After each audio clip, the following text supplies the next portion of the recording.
Well, hello Naya, and tell us if you want some things about yourself and how did you decide to make this documentary about Mundukuru? Am I saying it right? Indians in Brazil? Munduruku Indians. Okay. Yes. Okay. Hello. Tell me. Shall I go ahead? Yes, yes, yes. So, yeah, my name is Υφαίνοντας. I'm from Brazil, São Paulo, the southeast of the country. And I've been living in Europe for the last almost 15 years. While I was living in London, I was very worried and always following what was happening in Brazil, my home country, or where my family is, and my friends, where I grew up. And I could notice, especially with the indigenous community, not only with the indigenous community, unfortunately, Brazil has loads of social problems, but with the indigenous communities, which are the originary people from these lands, they face lots of human rights violations throughout the country. Yes, we saw some of those things during the World Cup in Brazil. Sorry, alarm just released. Oh, no, it doesn't matter. It doesn't matter. Okay. Don't worry about it. We saw some things, and we know about the favelas and all of these. But about the indigenous people, I don't know how. I don't know if Europe knows a lot of things about them. So you decide to make this documentary about these Indians. When did you start taking your plans, going there, making some conversations? Sure. Well, the idea for this documentary was something that really happened throughout the way. I've been involved while living in England. I've been involved with an organization called Latin America Bureau, which is used to be a book publisher. Now is more a web platform that follows and gives the news of social movements and resistance movements in Latin America. So because I'm the only Brazilian person in the group, I've been focusing all my research in Brazil mainly. And doing this work, I've been invited to go to the Amazon and investigate three different communities.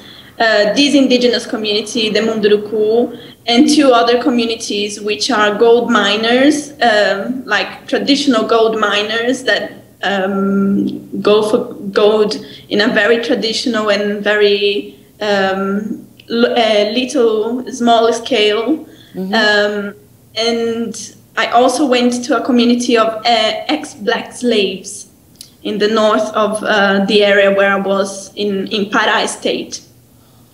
So when we went to the Amazon, that was September 2013, we visited these three communities, and when I met the Munduruku, I realized that their case was one of the most serious at the moment because of the Brazilian development plans with the hydroelectrics going to all the area where they live. Yes. So for this reason, when I went there, we spent only 3 weeks visiting the three communities. It was very, very fast. I was traveling with a journalist, and I only could have a couple of interviews with them. And then we participated in an event, which was really a terrible so-called consultation.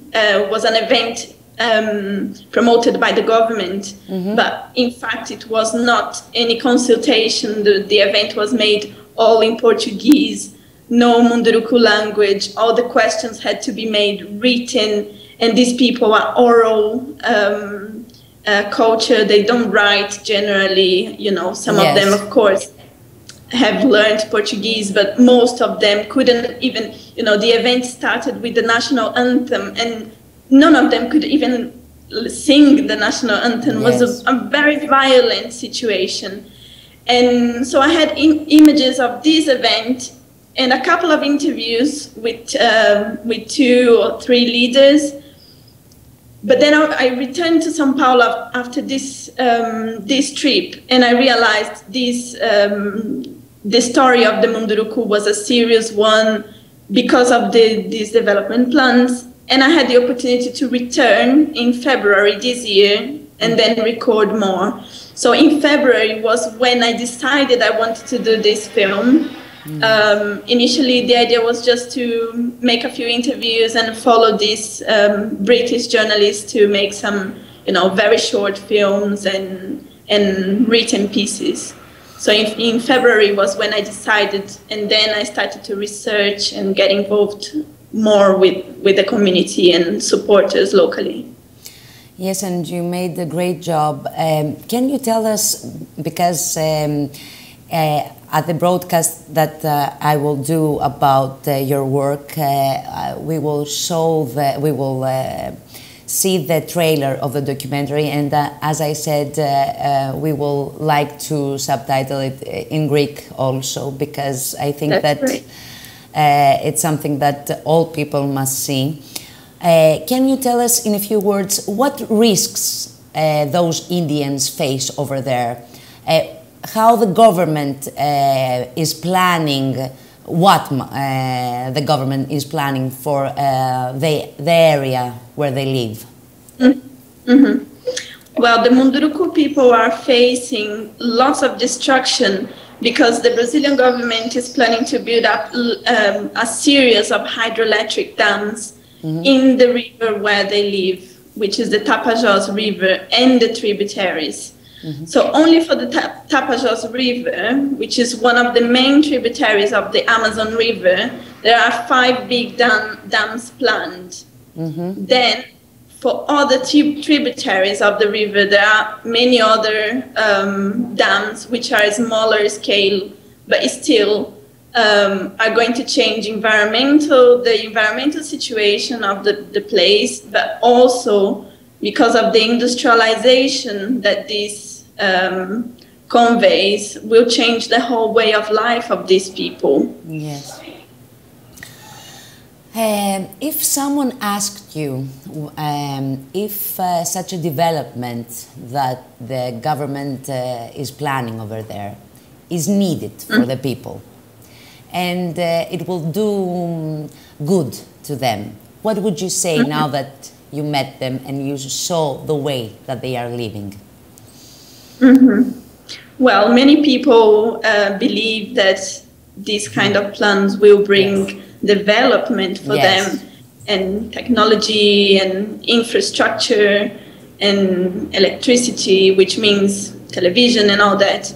But in fact, their way of life is very different from ours, and they are indeed much more sustainable in many, many ways. They really have all the food, all the water, everything. They live in peace, and the main risks they have really are related to the so-called development that the government is implying and imposing to them.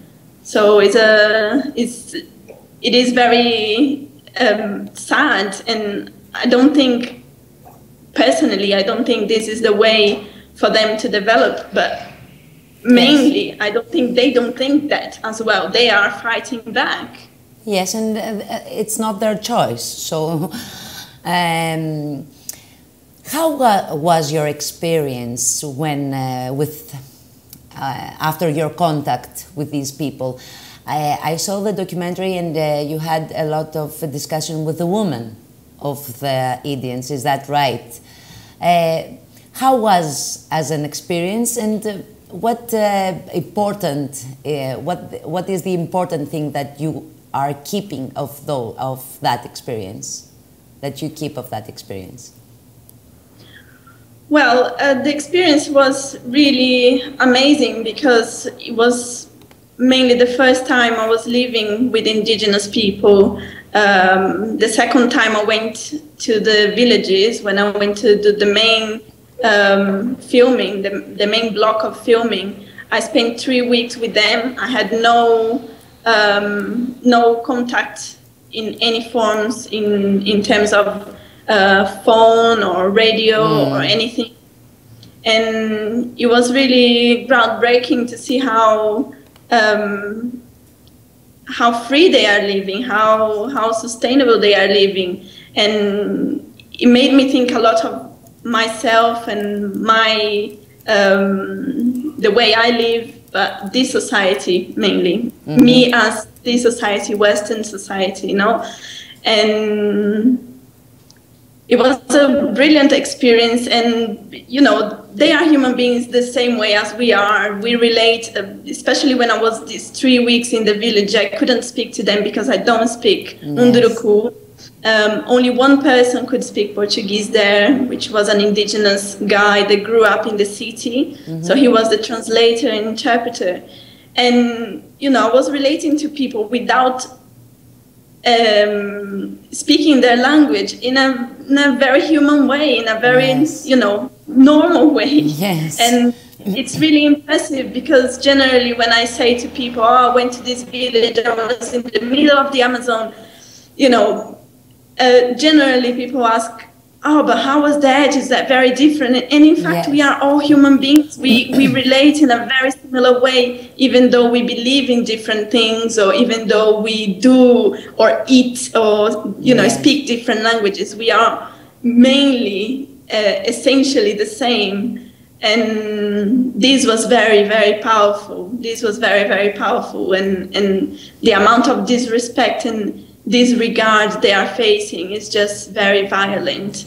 Like the example of this sacred place that was completely destroyed by this dam in the Telespires River. This, you know, it's hardly even being mentioned by the press in Brazil. People outside don't even know about it. And, you know, if tomorrow the Vatican is destroyed, it would be, you know, the most horrible thing. And, you know, it's the same. I understand what you're saying, and that's the important thing. And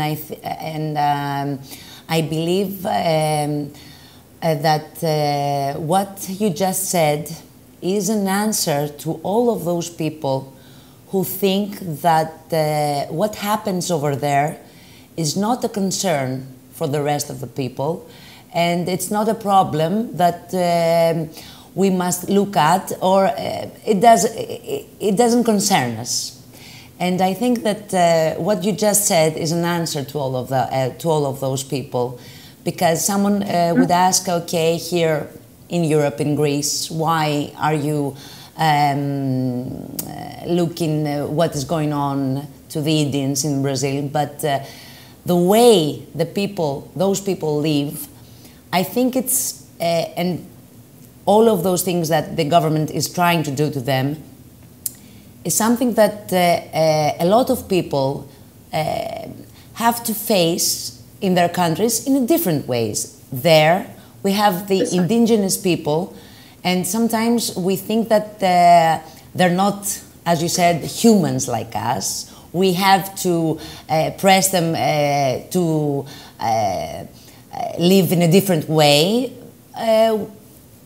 We have the example of the Zapatistas, okay, in Mexico, where there is going on something like that.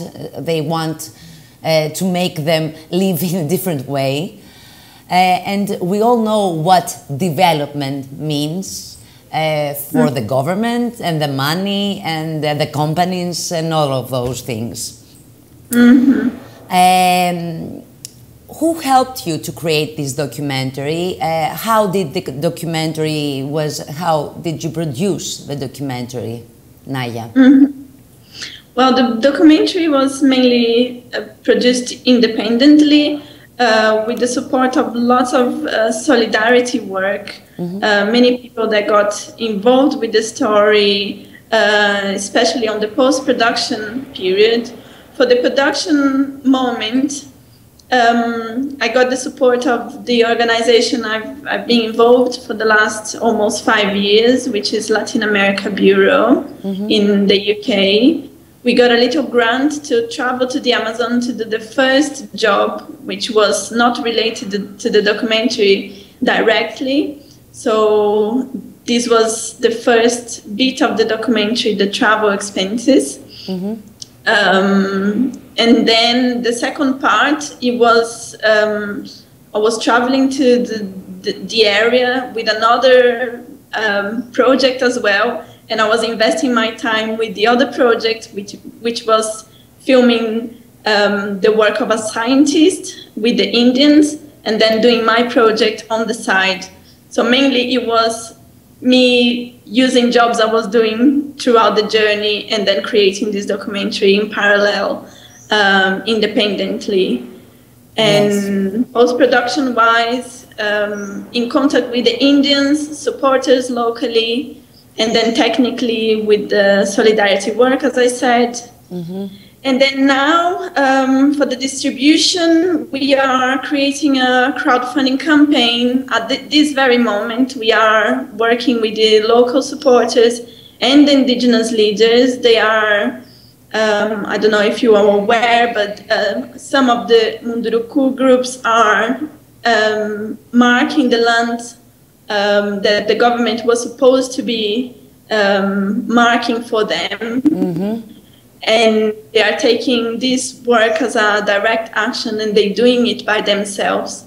So this crowdfunding campaign we are creating together is to support their work on getting their land demarcated, and also to legalize 2 associations that they need so they can deal with government and other organizations in a legal way. So mainly the work is being a group of people together with the Indians. Yes. This has been the whole production. And that's very important. How has the people that have seen the documentary have reacted? Have you talked to people in Brazil or in UK? What did they say to you? Well, I have shown the film in Amsterdam, in Berlin, and in London. And then here the film has been released online, so I don't know very much how are the reactions apart from messages. But when I did it face-to-face in Europe, it was obviously it's not a very easy thing to show a film that brings a very sad story to people. But at the same time, there was this strong factor that you already mentioned, that people related in some way or another with their suffering and with the struggle they are facing. So for this reason, it was really interesting to see how people, although they're looking and they're watching a story that is very far from their reality, from their environment, but they relate to it in a very human way. They are in Spain or in Amsterdam or in Berlin, and they, you know, in some ways or another, they face this kind of repression and this kind of, you know, yes, because this impetus to resist to things. Yes, I felt the same when I saw the documentary, and that's why I asked you that. So you are doing crowdfunding for the documentary. Is there any other plans? Because as I realized, there are a lot of tribes in Amazon and indigenous people that are facing threats. Have you? Do you have any other plans from now on? Well, for this moment, I'm working on the campaign with these groups. And I have been involved with other communities, but at this very moment, I don't have any projects created. Yes, okay. You but just released it. The documentary just went online. When did in September? A week ago. Yes, yes. So to make another project right away, it's not so easy. As I realize. And I have just moved to Brazil as well, and my life is a bit in a moment of transformation. But there are lots of things happening in here, and there are groups not only in the Amazon. In Brazil, we have a lot of indigenous communities all over the country. Even in São Paulo, which is a massive city, there are indigenous communities fighting for their land and being evicted. And, you know, the media and the press don't mention anything, and it's very, very sad. Yes, we saw the mainstream media didn't mention anything even during the World Cup in Brazil. So the alternatives, the alternative media just talked about the Indians that that were fighting to all of those things that they were planning during the World Cup. So. In the mainstream media, the only thing that we were seeing were the big event of the World Cup and all of those things. Naya, I will broadcast the trailer of the documentary next Wednesday, so I can subtitle the trailer and our conversation. I want to thank you very, very much. We will talk through mail or through Skype, so you can send me the PDF if it's okay for you for the subtitle of the documentary. And because we want... Thank you very much. No, we thank you because we want Greek people to see the job that you made, because it's very important. It's a great job. And as I said in the beginning, it's something that we all must be concerned of, because the threats of this kind of developments that I'm trying to find the word in English, the development that some people want to press others to have, like here in Greece, in Chalkidiki, we have the miners for the gold, and they are saying that this development will be good for the people and all of those things. But it's doing a harm in the environment, in their way of life. And as you said, we can all see something of us in that documentary. Yes, yes. Thank you, thank you very much. It's sad and it's happening everywhere. Yes, that's... It's good to be connected to people that are willing to bring the real consciousness, and people that look for justice and peace. Thank you. No, we thank you, and it was really a pleasure talking to you. And we will be in touch for the documentary, as we said. Bye-bye. It was nice talking to you. Bye-bye. Yes, I think so. Thank you very much.